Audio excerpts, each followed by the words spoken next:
Hello again. So now we just have a lovely summary mini slide, middle of the lecture slide. Okay, so I still don't know why, but for some reason it got decided that S of t was going to represent the position function. And then velocity will be v of t, acceleration is a of t, like those make sense. And then the speed of an object, mathematicians decided they wanted to differentiate the velocity, which implies a direction, according to mathematicians, and a speed, which is just the magnitude, how fast you're going, but with the direction part stripped away, which means the absolute value. So for the most part, this works okay, but sometimes questions get phrased poorly. All right, so our position function, distance versus time, s of t. When I take the first derivative of that, s prime of t, that gives me the velocity function. When I do another derivative, which would be the same as doing one derivative on the velocity, this gives me acceleration. Now, this is true in mathematics, regardless of how the function works.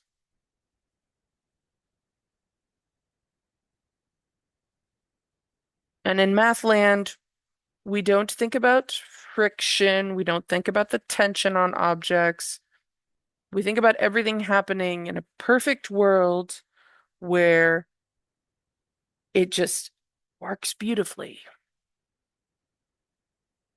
I know that's not reality, but this is the way mathematicians did the thing. This is actually applicable in physics, though. All right, so let's just look at a basic example to really drive home the difference between velocity and speed. So we have a red car traveling along a highway with a velocity of 60 miles per hour. A blue car is traveling the opposite direction with a velocity of negative 80 miles per hour. So the negative there is to show that it's the opposite direction from the 60. So we don't know if they're going north, south, east, west, diagonal, doesn't matter. Just that they are going oppositely. All right, so over here, Chris drew a very lovely diagram that I cannot hope to draw better. So we got our red car, and then our blue car even has a nice little spoiler. So our red car is going 60 to the right, blue car is going negative 80, which is to the left. And then the question was, which car is moving faster? So this question itself is actually too vague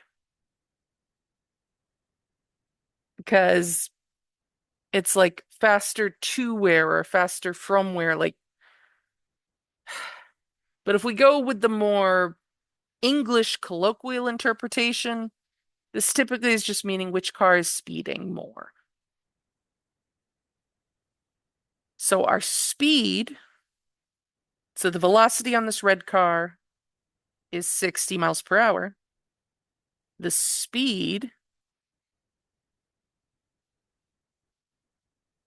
is the absolute value of that, which is still 60 miles per hour.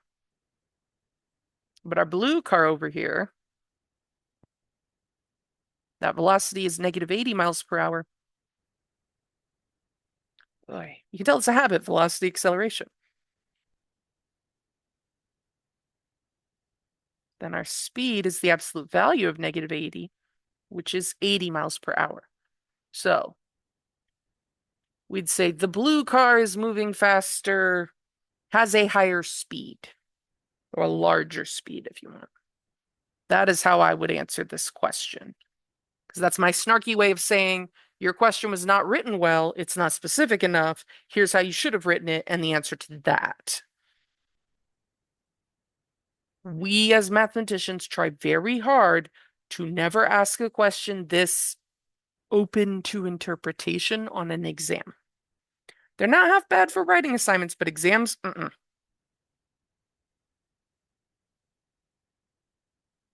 All right. So, very similar, displacement versus distance. And this one is like a little more, makes more sense, at least in my opinion. So let's say, suppose you're walking along a street. You walk 50 meters up the street, then you turn around and walk 70 meters back in the opposite direction. How much total distance did you travel, and how far did you end up from where you started? So very similar questions, but ever so slightly different. So again, Chris drew a lovely drawing that I'm yoinking and stealing. So his little Among Us guy, like, was at his starting point. He walked the 50 meters to the McDonald's. Then he turned around and walked 70 meters back, somewhere on UTSA now.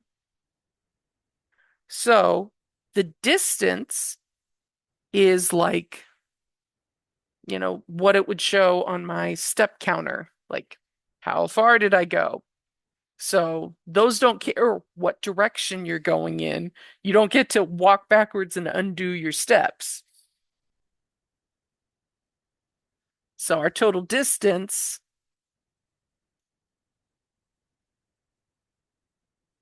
is the 50. We take the absolute values, we remove the direction from it. And so we get 120 meters. And that makes sense. That is how we would answer that question, like colloquially. Now, how far did you end up from where you started? So in Mathland, the whole you walk up the street, turn around, and walk back. Like we're assuming this is all a straight line. And so if it all happened on a perfectly straight line, when you turn around and walk 70 meters back, then the displacement is how far you are from where you started.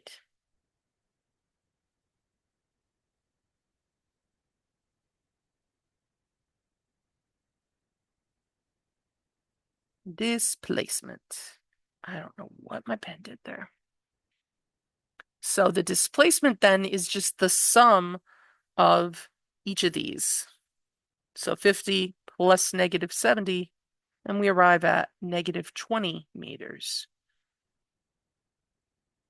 So negative 20 meters was further down the street than where you started. So all of this is just saying, assuming that where we started is our 0 mark, then now we're at negative 20 on the number line.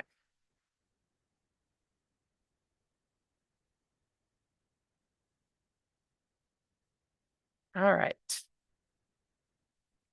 So now we have this question of velocity and acceleration acting together. So we've got just like a snapshot in time. The velocity is negative 200 meters per second. But the acceleration is positive 20 meters per second squared. So if my velocity is negative 200 meters per second, instead of going forward, I'm going backwards. So maybe I'm like parasailing and it's pulling me backwards at 200 meters per second. And now I'm going to apply an acceleration in the positive direction. So it's yanking me back. And let's just say I'm on a, scooter and I floor and hit the gas. So am I going with or against my speed? So if I go with it, then my acceleration is going to boost it and I'll go even faster. But when they're in opposite directions, they act against each other. And so we get a slowdown effect.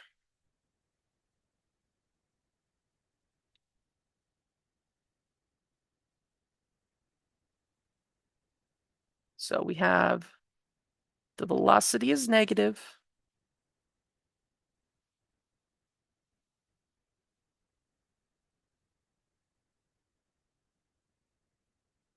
And the acceleration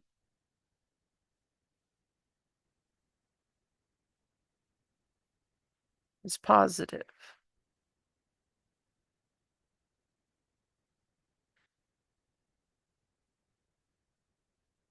Now, this can sometimes get confusing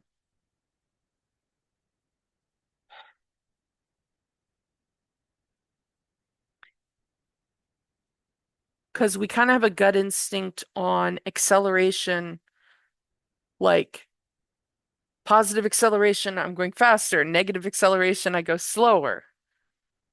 And that's like true if we're starting at zero from rest and we apply the acceleration. But if we're already moving at a speed and then we apply acceleration, the direction we're moving in when we apply that acceleration matters. And the direction we apply the acceleration in matters. So if I'm zooming along in my car and I hit the gas, that's acceleration in the same direction. I go faster. If I'm zooming along and I hit the brakes, this is applying a slowing force, so it's a negative acceleration. So we slow down. But that's if we're going forward positively. When the velocity is backwards, it gets a little weirder to think about.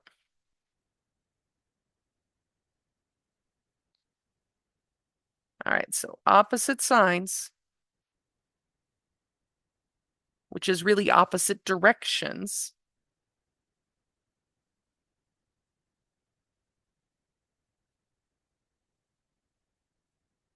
means we are slowing down.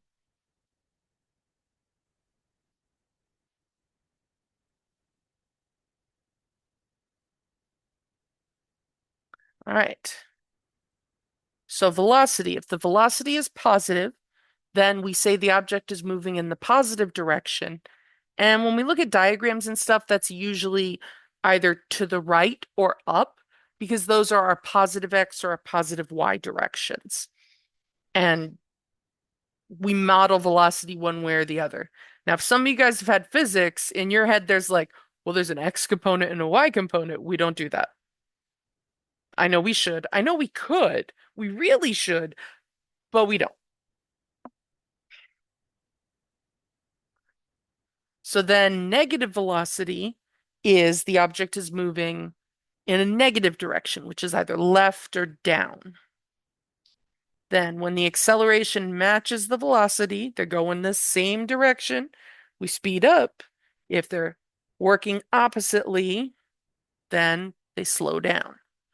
And Chris, again, wrote it nice and pretty, so I just screenshotted it and stole it. So that way you don't have to painfully watch me try to write stuff.